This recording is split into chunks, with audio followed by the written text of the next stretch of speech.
জ্যোতিষশাস্ত্রে আমরা নবগ্রহ সম্বন্ধে জানি। নিউমোলজিতে এই নবগ্রহকেই আমরা এক একটা নাম্বারের সাহায্যে রিপ্রেজেন্ট করে থাকি। তো আপনার বার্থ চার্টে বা জন্মকুণ্ডলিতে যদি কোনো গ্রহ কমজোর হয়ে থাকে বা নেগেটিভ ফল দিয়ে থাকে, সেক্ষেত্রে আমরা ঘরোয়া কি উপায় করলে এই 9টা গ্রহকে ব্যালেন্সে আনতে পারবো এবং তাদের সুফল আমাদের জীবনে নিয়ে আসতে পারবো, সেই সম্বন্ধেই আজকে এই ভিডিওতে জানবো। তো প্রথমেই নাম্বার 1 রিপ্রেজেন্ট করছে সূর্যকে। তো সূর্য একটা এমন গ্রহ যার ব্যালেন্স হওয়া আমাদের লাইফে খুবই জরুরি। তো সূর্যকে ব্যালেন্স করতে আমরা কি করব?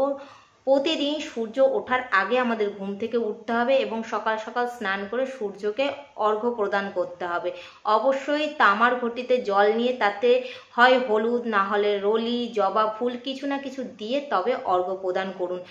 সূর্যের মতো পাংচুয়াল হন, টাইমের সাথে। কাউকে কথা দিলে তার কথা রাখুন। আপনি আপনার বাবার সঙ্গে সম্পর্ক ভালো রাখুন, দেখবেন সূর্য বলবান হতে বাধ্য।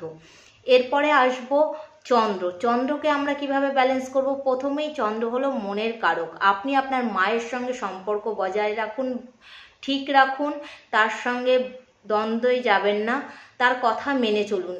চন্দ্রকে আপনি পূর্ণিমার দিন ঠিক সূর্যকে যেভাবে অর্ঘ্য দিচ্ছেন, পূর্ণিমার দিন চন্দ্রকেও সেইভাবে অর্ঘ্য প্রদান করুন। মেডিটেশন করুন। রূপোর তৈরি কোনো মালা থাকলে সেটা আপনি গলায় ধারণ করুন। রূপোর গ্লাস থাকলে তাতে জল পান করুন, দেখবেন চন্দ্র ব্যালেন্স হয়ে যাবে। এরপরে আসছি 3 নাম্বার গুরু। গুরু গ্রহকে আমরা কিভাবে ব্যালেন্স করব? গুরুকে ব্যালেন্স করতে হলে আপনি আপনার কণ্ঠিতে তুলসীর মালা ধারণ করতে পারেন অথবা পঞ্চমুখী রুদ্রাক্ষ ধারণ করতে পারেন। বৃহস্পতিবার করে কলা গাছে জল দিতে পারেন, এতে আপনার গুরু গ্রহ মজবুত হবে।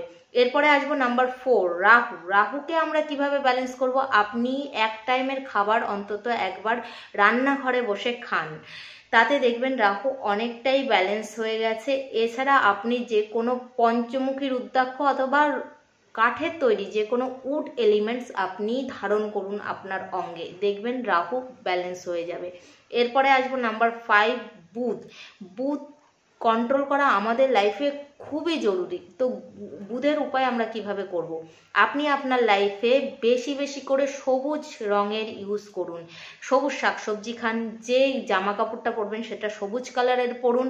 যদি আপনি লেখাপড়ার সঙ্গে যুক্ত থাকেন সেক্ষেত্রে সবুজ কালির পেনে লিখুন অথবা গ্রিন এভেঞ্চুয়ালিন ক্রিস্টালের একটা ব্রেসলেট আপনি আপনার হাতে পরতে পারেন বা সবুজ রুমাল আপনি আপনার সঙ্গে রাখতে পারেন সবসময়, অথবা বুধ যন্ত্র ইউজ করতে পারেন। এরপরে আসবো নাম্বার 6 শুক্র। শুক্রকে আমরা কিভাবে ব্যালেন্স করব আমাদের লাইফে?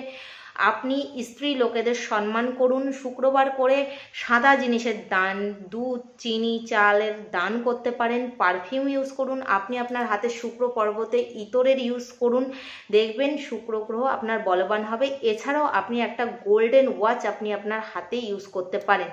এরপরে আসবো নাম্বার 7 কেতু। কেতুকে আমরা কিভাবে কন্ট্রোল করব? কেতুকে কন্ট্রোল করার প্রথম উপায় হলো স্ট্রিক ডগ।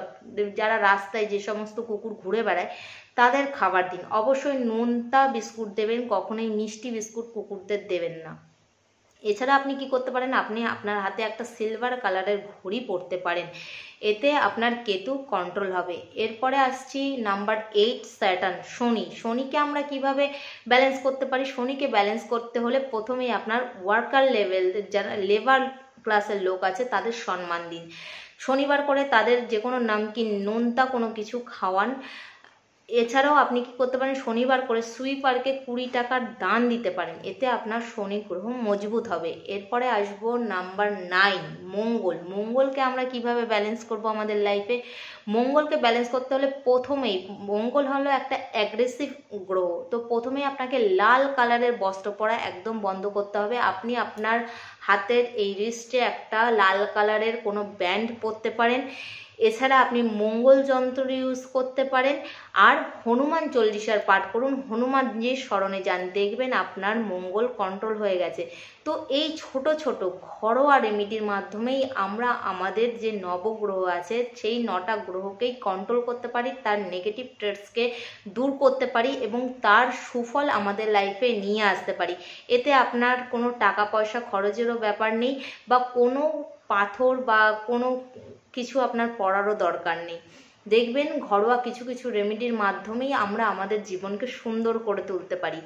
এই ভিডিওটা যদি আপনাদের ভালো লেগে থাকে অবশ্যই লাইক করবেন, শেয়ার করবেন এবং আমার চ্যানেলকে অবশ্যই সাবস্ক্রাইব করে আমার পাশে থাকবেন। রাধে রাধে।